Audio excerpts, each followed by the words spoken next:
Okay, so this is Kerbal Space Program. I'm just going to do a basic launch for today to kind of show off how the game works and what you can do with it. We'll just go to orbit with a basic single-man crew. Going into my sandbox where I have all my parts available and everything. I may do career mode at some point to show how to get up to this level and beyond if there's very much interest in that. Honestly, it's nothing that Scott Manley hasn't already done, probably much better than I could ever dream to.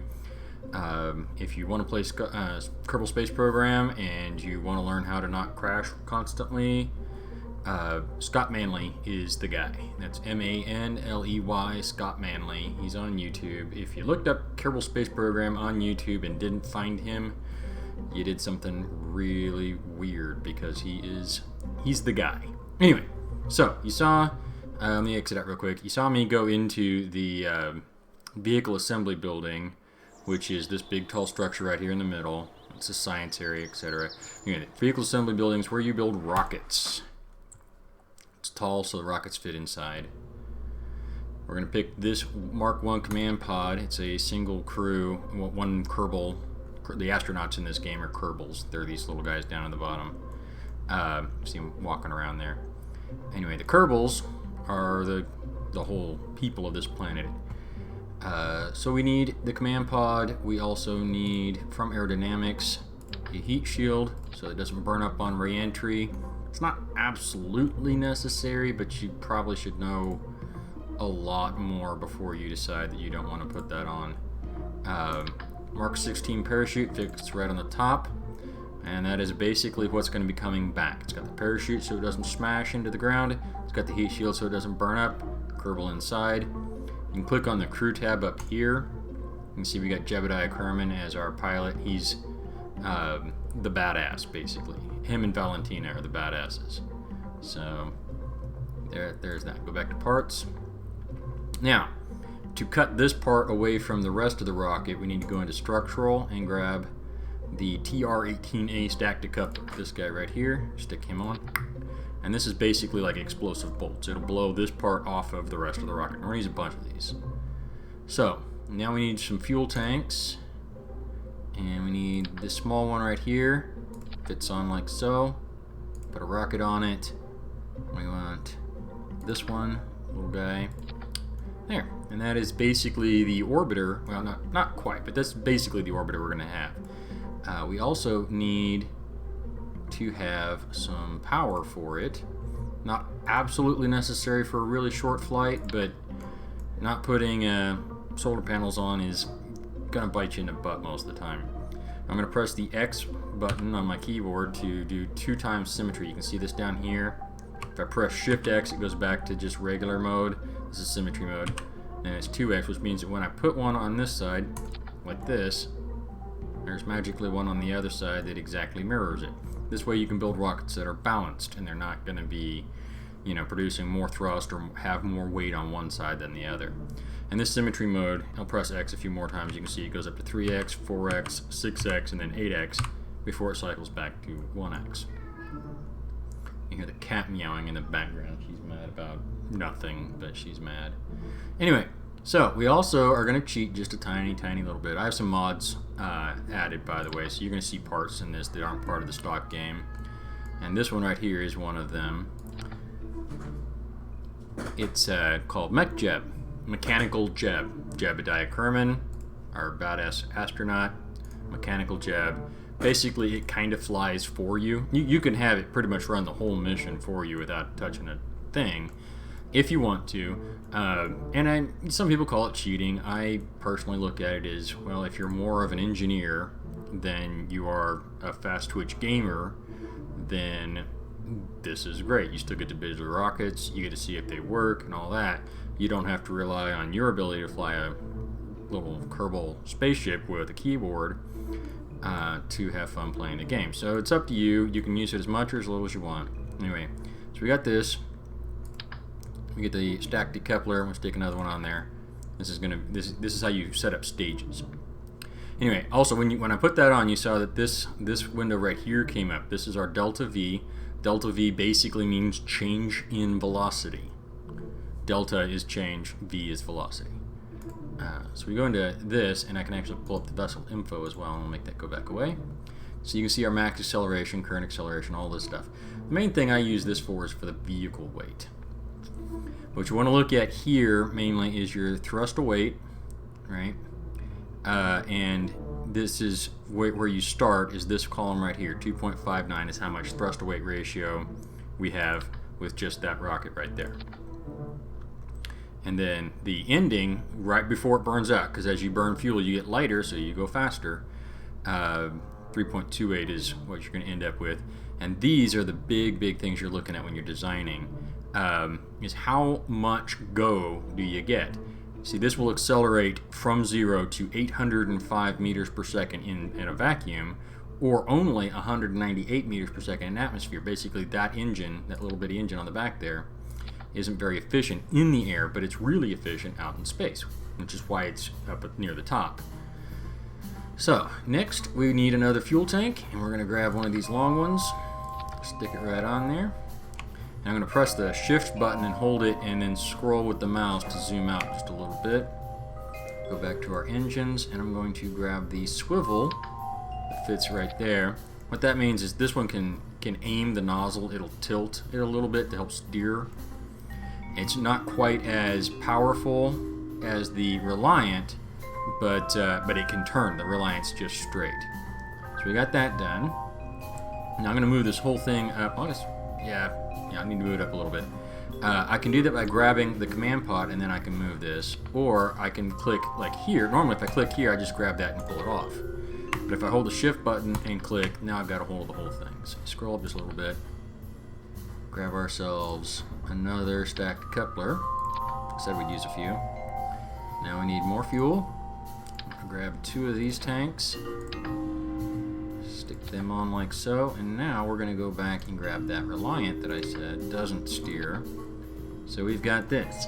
Now we see here we've got 1532 meters per second, or just a little bit less. This is pretty much the same efficiency in or out of the atmosphere. This is a good kind of main stage engine for smaller rockets. And this one's got 1700 to 2000 meters per second, depending on how far up it is when it goes off. And you're kind of adding this up in your head, and you want about it's about 4,000 to get into space. It's not quite, it's just ballpark. But anyway, there's more to it than that. It's a lot of math. You can, if you're interested in it, by all means look it up, have a field day with it. I do like the math, but I'm not going to explain it because most people don't care. So, then we go back to aerodynamics. We're going to grab, where are they? There. These are my favorite, right? My favorite fins, and I'm going to go to 4x symmetry and stick them right on the back. And this is how we're going to steer the main stage with these fins.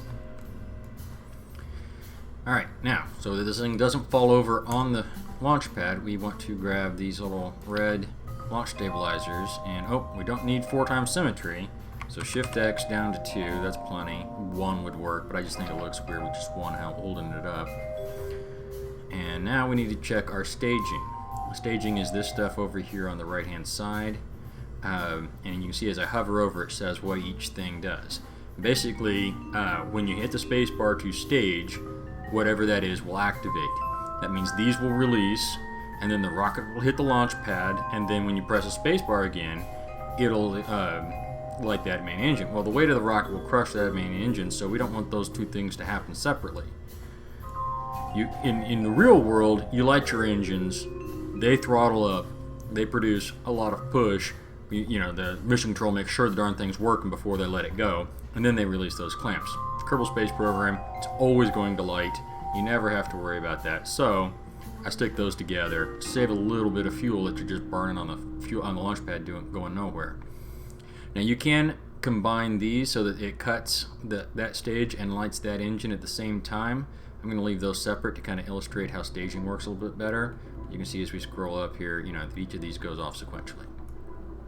Alright, so there's our basic orbiter that will go into orbit. We're going to click the green button up here to launch, and then we will load up the launch screen, which should just take a moment, at least on my computer.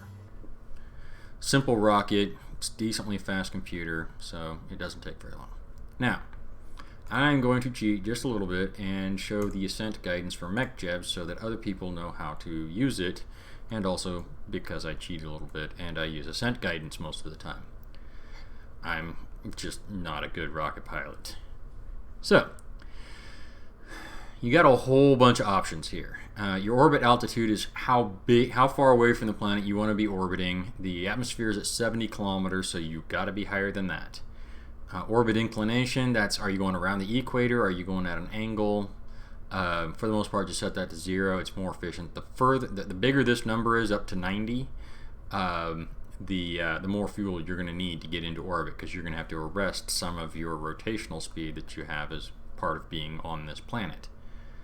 Prevent overheats is good to have on. Limit to terminal velocity is good to have on, because you can't really go, well, you can go faster than terminal velocity, but you burn a whole lot more fuel for just a little bit more speed. Limit Q, that basically is, they're talking about the aerodynamic pressure. I turn that off. It doesn't seem to be much of an issue unless you've got really, really fast rockets. Limit acceleration, again, you know, I keep it at terminal velocity. That's fine. You can set it so that it won't run over a certain amount of your throttle. I don't use it. Keep limited throttle over. This is, again, not super useful. This is more for people who are running mods where the engines won't relight, and in a base Kerbal program they will relight unlimited number of times, so you don't need that. Electrical limit, you don't need that. Force roll climb, I have this on just now so you can see what it does. It doesn't make a lot of difference generally, unless you've got booster rockets on the side that will eject in a certain pattern, and you want to make sure that you're rolled correctly so that they can't hit your rocket. And then limit angle of attack. AOA is angle of attack to 5 degrees. This is important. You'll see here in a second during the launch. Corrective steering and auto stage. Corrective steering I don't use ever. Auto stage I do use sometimes, but we're going to leave it off so that I can do the manual staging. You'll hear me click the space bar on my clicky keyboard. I've got a gaming keyboard with really noisy switches. Then auto warp basically means it will use time acceleration to get to the next thing. So you can also edit your ascent path, and then you can see this right here. This is the curve we're going to use. You don't go straight up and then turn over. You can, but you're going to just use boatloads and boatloads of fuel trying to do that. You want to go up because you want to leave the surface, definitely, to go into orbit, but also you really need to be going sideways, because an orbit is basically a continuous process of falling towards and missing a planet. You know, it's like if you have a weight on a string, you're swinging it around. The string is acting as gravity. It's pulling in on that, you know, weight, whatever it is, to keep it from just hurtling off into space. And then it's going around at the same time. You need that speed going around, or it doesn't go into orbit. So the main thing is we need to build up about 22 to 2300 meters per second of lateral speed to get into orbit, and then be somewhere above 70 kilometers at the same time. It's ballparks. I'm you know, again, math, but the simple thing to keep in mind is that about 22 to 2300 meters per second. So the main thing is we want to go sideways. We need to get up because the atmosphere is thick. You're basically flying through soup, and you don't want to be doing that. It burns a lot of fuel, so you need to get up, but you want to get over and fast. So you can play with these if you know what you're doing. This thing is super customizable, but this ascent path will work just fine. You can see here we've got all our delta V's all laid out and everything. You see the one concern in this is the initial thrust to weight ratio, 1.15. We're barely making more power on this main stage right at launch than this thing weighs. So it's going to launch slow. Normally you wouldn't want to do this. You'd want, you know, at least 1.5, if not 2 point something or more, to get off the launch pad quickly. It's more efficient. But this works. It will get you up. And so without much more ado, we're going to engage the autopilot. You saw the throttle come up to 100%. You can also do that with Z. The Z button will take your throttle to 100%, and X will take it down to 0%. But we are now at 100%. It is waiting for me to press the staging button, spacebar, to launch. Let's do that now. And as I said, it does not take off rapidly, but it does get up. And this is actually a lot more like America's, you know, the USA's early launches. They didn't have really rapid launches. You can see the rocket's turning, it's spiraling there.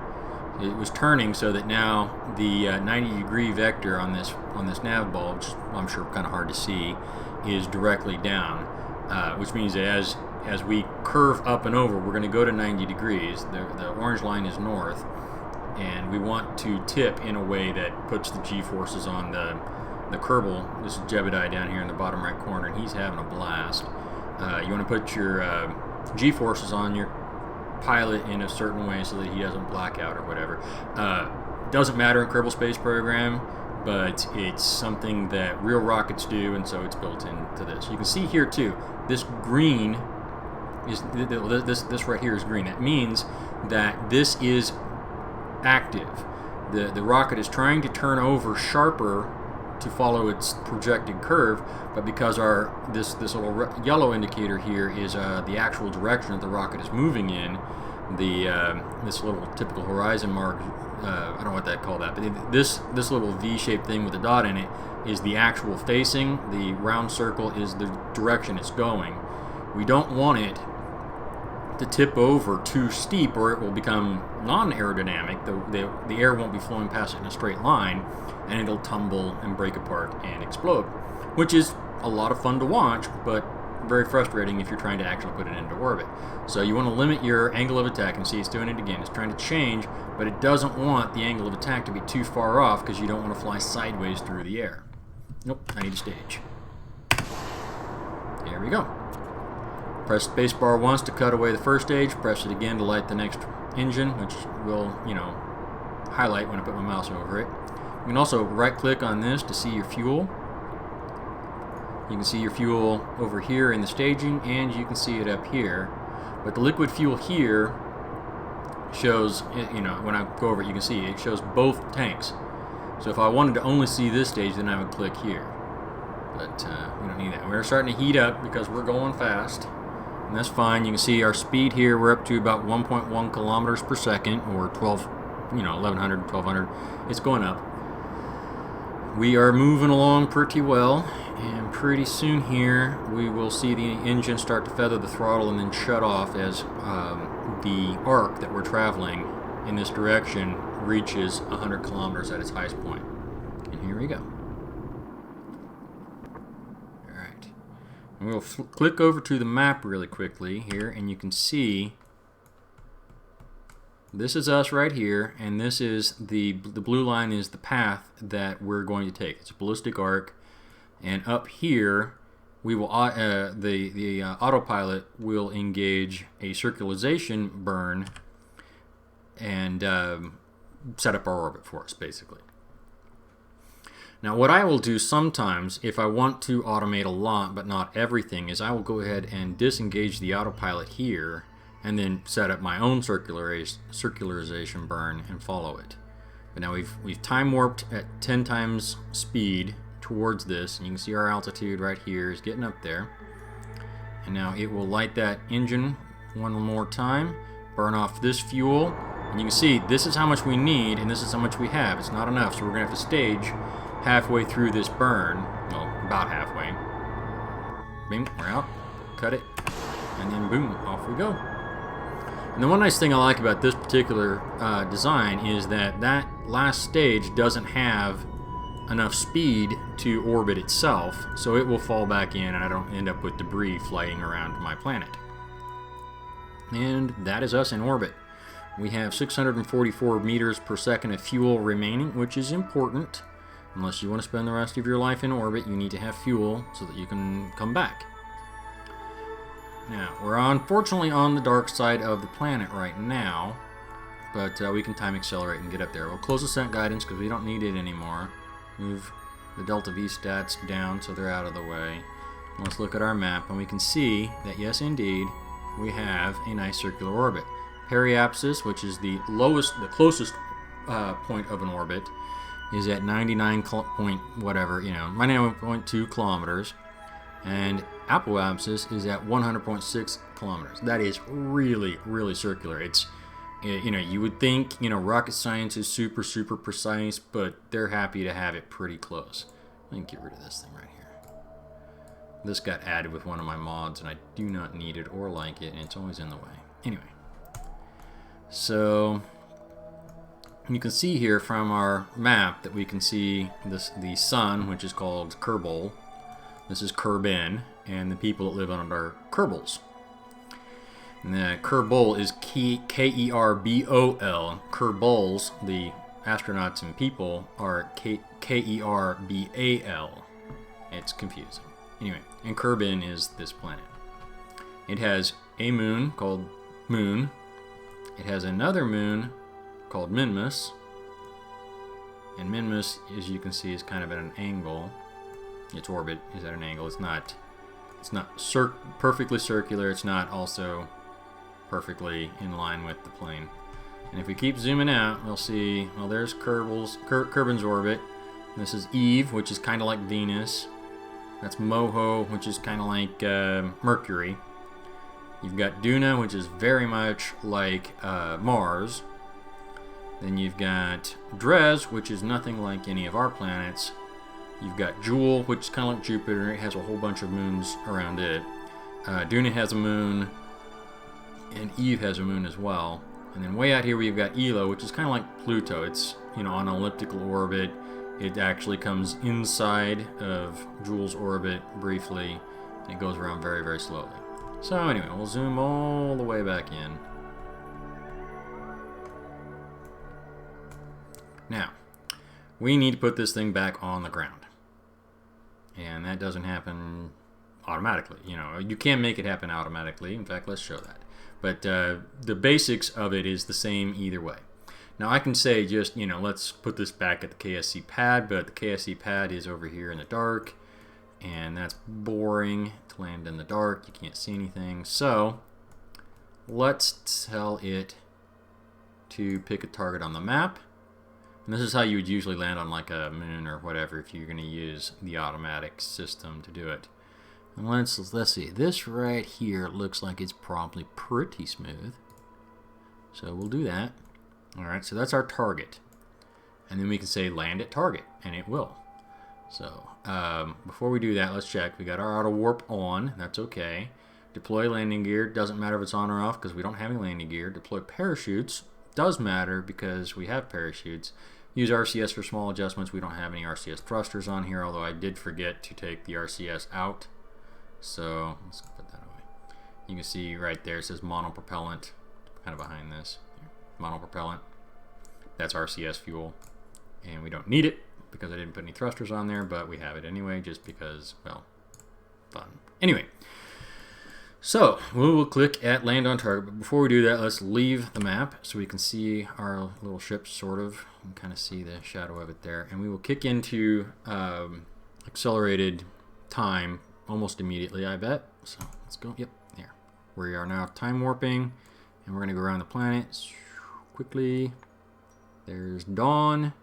Now you can see our little orbiter, nice and pretty. The green light is the mech jab again.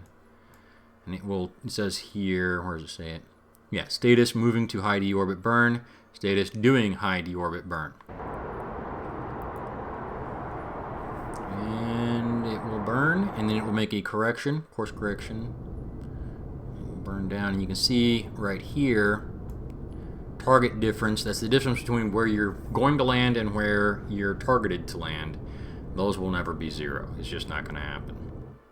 You're throwing darts at planets from hundreds of kilometers away. It's just not that kind of accuracy. It will then zoom us, time warp us in towards the atmosphere. And I'm actually going to go ahead and abort auto land, because at this point we're pretty much just a ballistic rock, and the automated system will try to get us a little bit more accurately, but it's not going to get you exactly there. Not on a planet with an atmosphere. And this way I get to have full control, if you want to call it that. So anyway, I now have full control. SAS is on, which is the T key to toggle that on and off. I'm going to press my D button to turn the ship sideways, like so. And then I'm going to stage once to cut off my engine because I don't want it. It's extra weight, and it doesn't have any heat protection, although engines are pretty heat resistant. I mean, obviously they're a rocket flames coming out of one end, so they're pretty heat resistant, but they're not as heat resistant as, say, a heat shield. Plus I don't need the extra weight dragging me through the atmosphere. So, we've got our heat shield. That's going to fly off in that direction, which is why I kicked it off over there. I don't want it to be in the direction that I'm traveling, because I might run into it that way. And those explosive bolts do, you know, knock stuff away pretty nicely. So now we're coming in over the land, and you'll see we'll start to heat up here. Shock heating. I'm not sure exactly what the difference between shock heating and aerodynamic, like friction drag, is, but you know, I looked it up once, understood it, and then I forgot. So that's up to you if you want to learn that. It's kind of cool stuff. I love all kinds of stuff about astrophysics and, you know, orbital dynamics and all that kind of fun stuff. It's a lot of fun to learn about and everything, for me at least. So now we have here, you can see that our electric charge is going down because our solar panels were on that we just kicked off. We don't need electric charge much though, so we're fine. Monopropellant, we still have that, and the ablator here is the heat shield. Actually, let me turn off the SAS so we can fall in straight. Starting to hold us a little off kilter.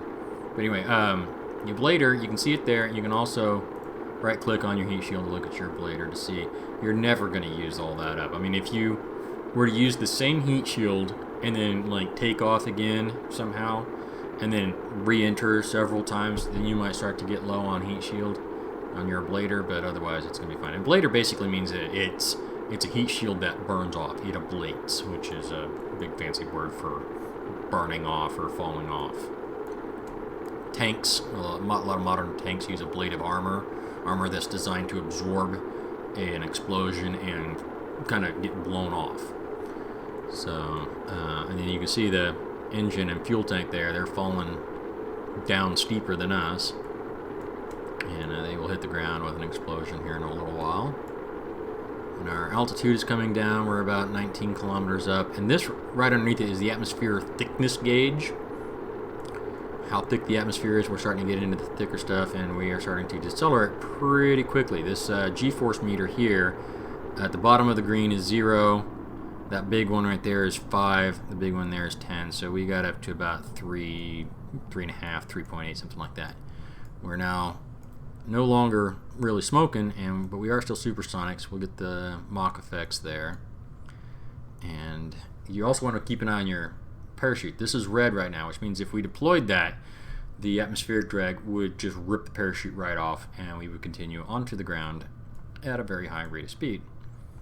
And as we get deeper into the atmosphere and slower, because the atmosphere is slowing us down more and more the thicker it gets, we'll begin to get, that'll turn yellow, which means it's hazardous but not impossible. See, there it is, yellow.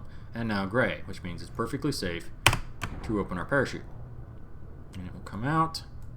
I'll zoom out a little bit. And you can see it doesn't look like a very good parachute. Well, we don't actually want it to fully open at this speed. At 200 meters per second, if it were to fully open, it would then rip off and not deploy. And it's turned yellow again. Nope. There was the fuel tank and engine exploding. Missed it. But it's yellow, means it's not safe for it to fully deploy. Now it's green. It is. And it will then fully deploy and bring our surface speed down to a safe landing speed. Now, that deploys at 500 meters above the surface, not above sea level. So we're clearly landing above sea level. It's hard to know exactly where the ground is unless you can find your shadow, which doesn't always work perfectly. And sometimes you can get some weird artifacts in the risers on this. But you can see your shadow is super important for landing, especially when you're trying to land on an atmosphereless planet like the moon or something, which is not a planet but a moon. But if you're trying to land somewhere without an atmosphere, you really, really need to know how far up you are, because you're going to have to use your engines to arrest all of your vertical movement. Come down, boom, we're on the ground. And if we want to, we can even have Jebediah go on an EVA. Hey Jeb, and you can climb down this ladder. Let go. Run around. Hey Jeb, jump for the folks back home. Whee! He's happy. Jeb is always happy. It's part of the badass gene that he has. So now he can board back in if you want to. It's easier to do it that way, because then we can come up here and click recover vessel. We get him and the thing all recovered at once. Boom. And that'll take us back to the Space Center, which will take just a moment to load. Birds chirping happily. He is ready for the next assignment. In career mode, the parts and science tabs won't be grayed out. They'll actually have stuff under them. But in sandbox mode, it doesn't matter because you have unlimited buttons and science and everything.